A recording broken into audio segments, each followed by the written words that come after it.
नमस्कार। रोजमर्रा की जिंदगी में हम कितनी ही चीजें खरीदते हैं ना। एक फोन, घर का सामान या फिर ऑनलाइन कोई कोर्स।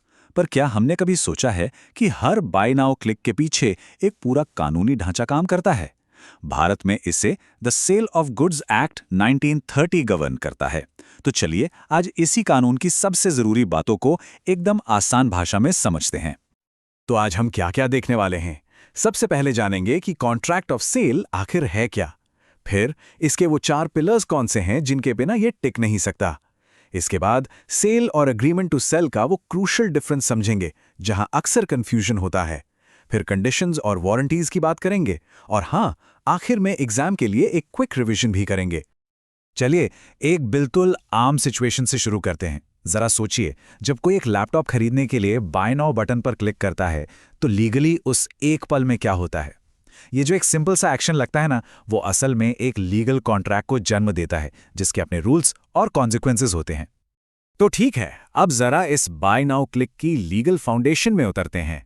आखिर कानून की नजरों में ये कॉन्ट्रैक्ट ऑफ सेल होता क्या है।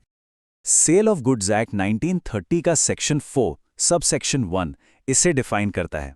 अब इसका मतलब क्या है? सीधी भाषा में ये एक ऐसा कॉन्ट्रैक्ट है जिसमें सेलर बायर को एक कीमत यानी प्राइस के बदले में सामान की प्रॉपर्टी यानी ओनरशिप या तो तुरंत ट्रांसफर कर देता है या भविष्य में ट्रांसफर करने के लिए अग्री करता है।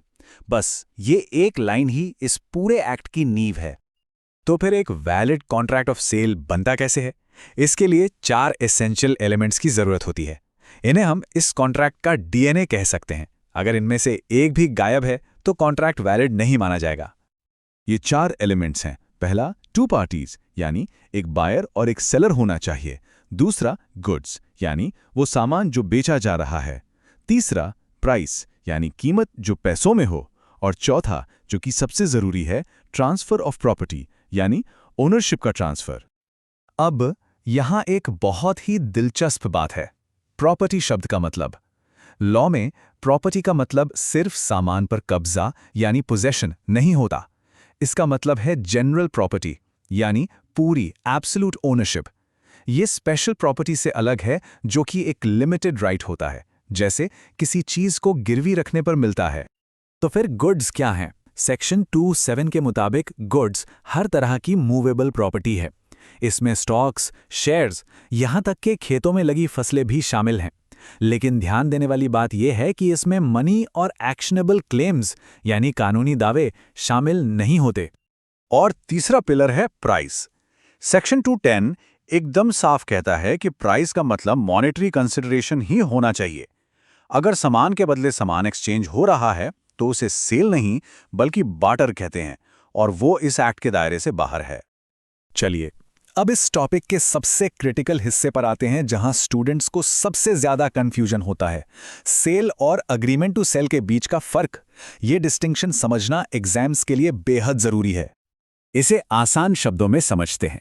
सेल एक एग्जीक्यूटेड कॉन्ट्रैक्ट है, मतलब काम हो चुका, ओनरशिप तुरंत बायर को ट्रांसफर हो गई। दूसरी तरफ अग्रीमेंट टू सेल एक एग्जीक्यूटरी कॉन्ट्रैक्ट है, मतलब काम होना भी बाकी है, ओनरशिप भविष्य में किसी तारीख को या किसी शर्त के पूरा होने पर ट्रांसफर होगी। ये टेबल इस फर्क के प्रैक्टिकल रिजल्ट्स को शानदार तरीके से दिखाता है। देखिए, सेल में रिस्क ऑफ लॉस यानी सामान के खोने या डैमेज होने का रिस्क तुरंत बायर को ट्रांसफर हो जाता है, भले ही डिलीवरी बाद में हो। लेकिन एग्रीमेंट टू सेल में रिस्क सेलर के पास ही रहता है। इसी तरह कॉन्ट्रैक्ट तोड़ने पर सेल में सेलर पूरी कीमत के लिए केस कर सकता है, जबकि एग्रीमेंट टू सेल में सिर्फ डैमेजेस के लिए। अच्छा, कॉन्ट्रैक्ट तो हो गया, पर अगर सामान में कोई गड़बड़ निकली तो यहीं पर कॉन्ट्रैक्ट में किए गए वादे, जिन्हें लॉ की भाषा में कंडीशंस और वारंटीज कहते हैं, अपना रोल प्ले करते हैं। एक कंडीशन, जैसा कि सेक्शन 12(2) में बताया गया है, कॉन्ट्रैक्ट के मेन पर्पस के लिए एसेंशियल स्टिपुलेशन है। सोचिए, ये कॉन्ट्रैक्ट की नींव है। अगर ये टूट जाए तो कॉन्ट्रैक्ट का मकसद ही खत्म हो जाता है। वहीं दूसरी तरफ एक वारंटी सेक्शन 12(3) के अनुसार मेन पर्पस के लिए कोलैटरल स्टिपुलेशन है, मतलब ये एक एडिशनल प्रॉमिस है जो जरूरी तो है पर कॉन्ट्रैक्ट की नींव नहीं है।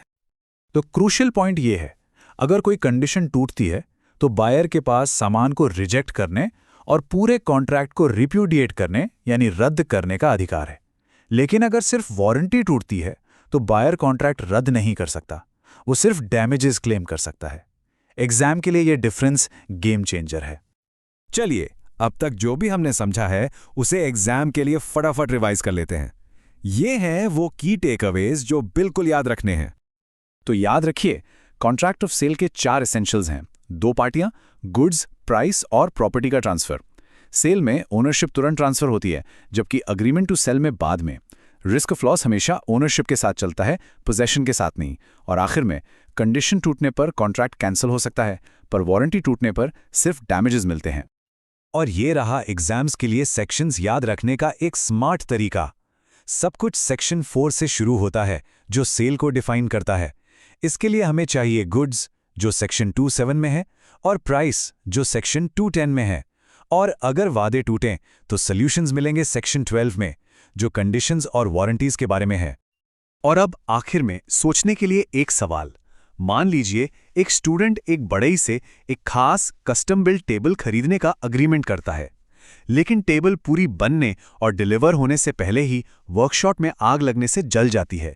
तो नुकसान कौन उठाएगा, बायर या सेलर, और क्यों? इसका जवाब agreement to sell, specific goods और रिस्क पासिंग विद प्रॉपर्टी के प्रिंसिपल्स में छिपा है। अपने जवाब कमेंट्स में जरूर बताइएगा। अगर ये एनालिसिस पसंद आया तो इसे लाइक और शेयर करें, और ऐसे ही क्लियर एक्सप्लेनेशंस के लिए सब्सक्राइब करना ना भूलें।